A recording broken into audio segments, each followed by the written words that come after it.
Hello friends, মুস ক্রিয়েশনে তোমাদের আরও একবার স্বাগত। আশা করি সবাই ভালো আছো, আমিও ভালো আছি। তো আগের ভিডিওতে তোমাদের সঙ্গে আমি শেয়ার করেছি কলকাতা টু টুংলু এবং সেখানকার ওয়েদারও তোমাদের সঙ্গে শেয়ার করেছি। আর তারপর আমরা চটপট করে ব্রেকফাস্ট করে এবার বেরিয়ে যাব আলের উদ্দেশ্যে।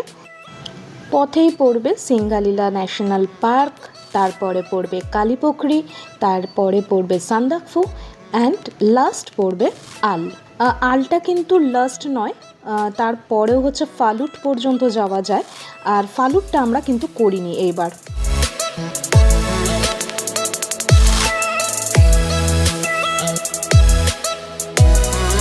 আলটা আমি করেছিলাম এই কারণ ওখান থেকে না ছবির মতন একটা সুন্দর ভিউ থাকে। যদিও এটা টুংলু থেকেই পাওয়া যায়, কিন্তু আমাদের ভাগ্য খারাপ বলে আমরা আপনাদের সেটা দেখাতে পারলাম না, নিজেরাও দেখতে পেলাম না। এবার আপনাদের সঙ্গে শেয়ার করি আপনারা কিভাবে আল বা ফালুট পৌঁছাবেন। সেটা হচ্ছে যে ফার্স্ট তো এনজিপি থেকে গাড়ি নিয়ে আপনার ওই 4 ঘন্টা মতো লাগবে, আপনারা মানেভঞ্জন পৌঁছাবেন। মানেভঞ্জনে একটু টাইম লাগে, মানেভঞ্জনে ওই ঘন্টাখানেক মতো লাগে যদি লাইন থাকে, আর যদি লাইন না থাকে তাহলে আধ ঘন্টার মধ্যে কাজ হয়ে যায়। ওখানে পারমিট করিয়ে ওখান থেকে গাড়ি নিয়ে আপনার টুংলু পৌঁছাতে ওই 1 ঘন্টা মতো সময় লাগে। সেদিনটা ওখানেই আমরা স্টে করেছিলাম, তার কারণও আছে। টুংলিমেও কিন্তু থাকা যায়। টুংলিম এই জন্য আমি করিনি, টুংলিম আর টুংলুর মধ্যে না একটা পার্থক্য আছে। টুংলুটা হচ্ছে পাহাড়ের ওপরে, তারপরে যখন রাস্তাটা নেমে যাচ্ছে ওই নিচের যে জায়গাটা ওটা হচ্ছে টুংলিম। ওখানে আবার অনেক লোকজন থাকে মোটামুটি আর কি, কিন্তু আমি একটু ভিউ চেয়েছিলাম, আমি একটু নিরিবিলি চেয়েছিলাম, সেই জন্য আমি টুংলুটাই পছন্দ করেছিলাম। চলুন দেখতে দেখতে এবারে আমরা ঢুকে যাচ্ছি সিঙ্গালীলা ন্যাশনাল পার্কে।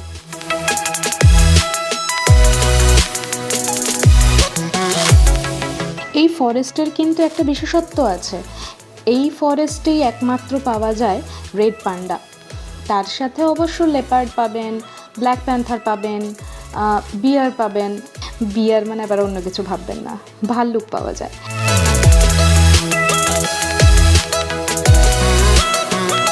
এদিকে সারা রাস্তায় এত বরফ পড়ে থাকতে দেখে আমার মন কিন্তু ভীষণ খারাপ হয়ে যাচ্ছে। আমি কি দেখতে এসেছি আর কি দেখছি।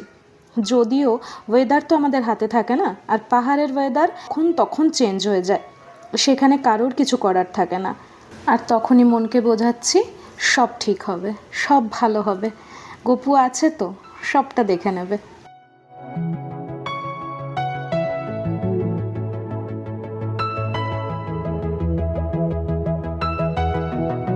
হ্যাঁ, আমরা যেন কোথায় ছিলাম? টুংলুতে। টুংলুতে আমি বেসিক্যালি ওই নিরিবিলির জন্যই কিন্তু চুজ করেছিলাম থাকার জন্য। সেরকম টাইম ছিল না, নাহলে টুংলুতে আমি আরও একটা দিন কাটাতাম যদি ওয়েদারও ভালো থাকতো। ভাগ্যিস আমি 2 দিন করিনি, নাহলে একদম বোর হয়ে যেতাম।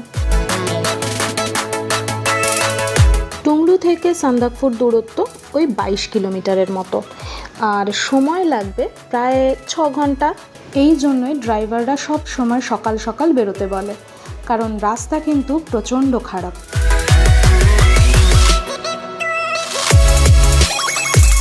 যদি কখনো ঝকঝকে ওয়েদারে মানেভঞ্জন টু ফালুট পর্যন্ত কখনো জার্নি করেন না, তাহলে মন ভরে যাবে। একদম ছবির মতন একটা ভিউ থাকে। যদিও আমরা সেটা পাইনি, কারণ আগের দিনকেই হয়েছিল শিলাবৃষ্টি, তাই বুঝতেই পারছেন কীরকম ওয়েদারটা। আর তার মধ্যে আমাদের আরও ভয় লাগছিল, এই রাস্তাগুলো তো মোটামুটি ভালো, ড্রাইভার যখন বলছিল কিছু কিছু রাস্তা কিন্তু ভীষণ খারাপ, কারণ হচ্ছে সেখানে ধস নেমেছিল, সেই রাস্তাগুলো তো হয়নি আর হয়ও না, কারণ প্রায়ই ওরকম হতেই থাকে। সেই জন্য আমরা তো চিন্তায় পড়ে যাচ্ছিলাম যে এবার আমাদের কি হবে। তাছাড়াও আরও কিছু কথা বলি, এই যে আমরা সান্দাকফু গেছি বা আল গেছি বা টুংলু গেছি, মানেভঞ্জনের পর থেকে যতটা আপনারা ওপরে উঠবেন ঠিক ততটাই ঠান্ডা। তার থেকেও যেটা মারাত্মক সেটা হচ্ছে হাওয়া, যেটা আমাদের এখানে ওই বলেছিলাম আগের ভিডিওটায়, যেটা আমাদের এখানে ঝড় সেটা ওখানে হাওয়া, নর্মাল হাওয়া। আর সেই হাওয়াটাই আমরা জাস্ট নিতে পারছিলাম না, এক জায়গায় স্থির হয়ে দাঁড়ানো যাচ্ছে না, এরকম একটা ব্যাপার। যদিও ব্যাপারগুলো উপভোগ করতে কিন্তু মারাত্মক লাগছিল। আর এটাই তো হচ্ছে অ্যাডভেঞ্চার। যারা অ্যাডভেঞ্চার ভালোবাসে তাদের কাছে সবটা ভালো লাগবে। এই নিরিবিলি রাস্তা, এই নিরিবিলি জায়গা, চারিদিকে ফাঁকা, কোনো গাড়ি নেই, কোনো মানুষ নেই, কোনো জনবসতি নেই, এইগুলোই তো আরও বেশি কাছে টানে আমাদের। আর একটা হচ্ছে বরফ। আমি মোটেই বরফ দেখতে চাইনি, তবে আমার সঙ্গে যারা গিয়েছিল তারা একটু আধটু বরফ দেখতে চেয়েছিল। তাদের কাছে সান্দাকফু মানেই বরফ, আর আমি একদম চাইনি, কারণ আমি জানি স্নোফল হলে আমি কিন্তু ভিউ পাবো না, এটা আমি জানতাম, তাই আমি চাইনি। কিন্তু কি করার, সেটাই হলো যেটা আমি চাইনি।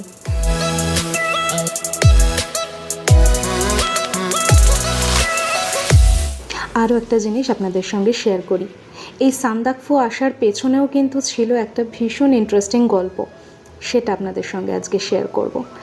সেটা হচ্ছে প্রত্যেকটা মানুষের জীবনে কিছু না কিছু একটা স্বপ্ন থাকে, জানেন তো। আর স্বপ্নগুলো তৈরি হয় ছোট্টবেলা থেকে, কিছু স্বপ্ন তৈরি হয় ছোট্টবেলা থেকে, আর কিছু স্বপ্ন আমরা দৈনন্দিন জীবনে দেখতে থাকি। স্বপ্ন এমন একটা জিনিস যেটা আপনাকে আরও এগোতে সাহায্য করে। যাই হোক, সেটা নয়, একটুখানি স্থগিত রাখি, গল্পটা নিশ্চয়ই বলবো। তার আগে আমি দেখিয়ে নিই, এই কথা বলতে বলতে আমরা মোটামুটি পৌঁছে গেছি কালীপুখরি। কালীপুখরি অ্যাকচুয়ালি একটা লেক। এই লেকটা হচ্ছে এখানকার বাসিন্দাদের মতে ভীষণ পবিত্র একটা লেক। আর এখন আমরা দাঁড়িয়ে আছি ঠিক এই যে জায়গাটা, ওই দিকটা হচ্ছে নেপাল, আর আমরা দাঁড়িয়ে আছি ইন্ডিয়া। মানে এক পা ইন্ডিয়ায় এক পা নেপালে করেই আমরা দাঁড়িয়ে আছি। বেশ ভালো লাগছে না ব্যাপারটা ভাবতে? আমাদেরও সেরকমই লেগেছিল। যদিও আমরা জানি এবারের যে রাস্তাটা আমাদের শুরু হবে সেটা কিন্তু হবে নেপালের রাস্তা হয়ে। কালীপুখরি থেকে আমরা এবার ধরবো হচ্ছে নেপালের রাস্তা, কারণ সান্দাকফু যেতে গেলে আমাদের কিছুটা রাস্তা নেপাল হয়ে যেতে হবে, ওই খানিকটা ডি শেপ টাইপের। এখন আমরা ঢুকে পড়েছি নেপাল, আর নেপালে ঢোকার সাথে সাথে মেঘ আরও বেড়ে গেল, আর সাথে রাস্তাও প্রচণ্ড খারাপ হতে শুরু করলো। আর এই রাস্তাটাই এখন আমাদের চলবে ধরুন ওই আল পর্যন্ত, আর যারা ফালুট যাচ্ছেন তাদের ফালুট পর্যন্ত।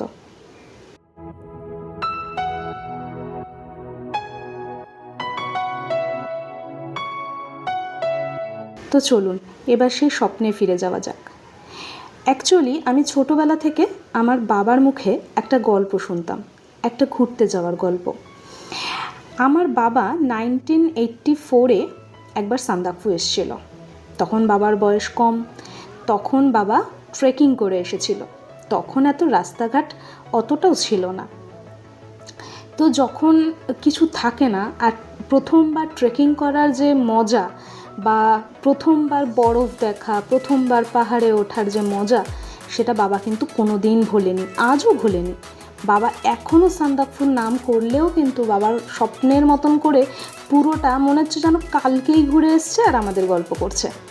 ঠিক এরকম করে আমাদের গল্প করে, এখনও করে, বাচ্চাদের মতন করে এখনও বসিয়ে সেই গল্প বলে। বেশ ভালোও লাগে শুনতে। আর এটা তো আমি ছোট্টবেলা থেকে শুনেছি, তাই এই যে বাবার মুখে শুনতাম, আমার কাছে ছবির মতো না, আমার মনে হতো আমি সিনেমা দেখছি। বাবা এত সুন্দর করে গল্পটা বলতো, বা এখনও বলে।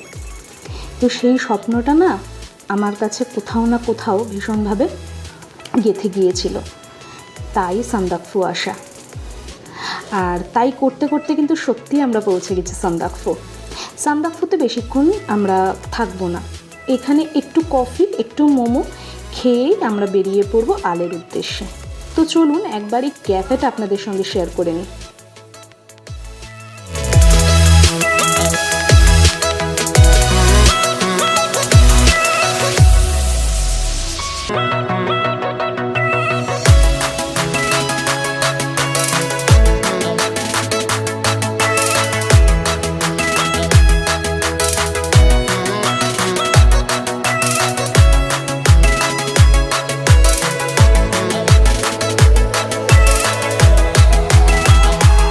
এটা অ্যাকচুয়ালি রেস্টুরেন্ট কাম বার কাম ক্যাফে।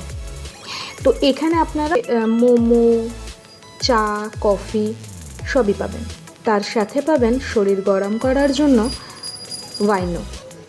আরও একটা জিনিস যেটা দেখলাম সেটা হচ্ছে ওদের ওখানকার অর্গানিক যে ওয়াইনগুলো আছে, যেমন রডোডেনড্রনের রয়েছে, আরও যে ওয়াইনগুলো রয়েছে ওদের ওখানে লোকাল, সেগুলো আপনারা পাবেন।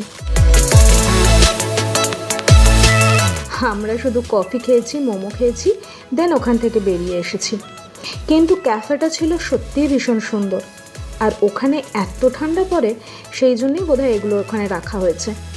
তো যাই হোক, এরপর এখান থেকে বেরিয়ে আমরা সোজা যাব আলে, আর কোথাও দাঁড়াবো না।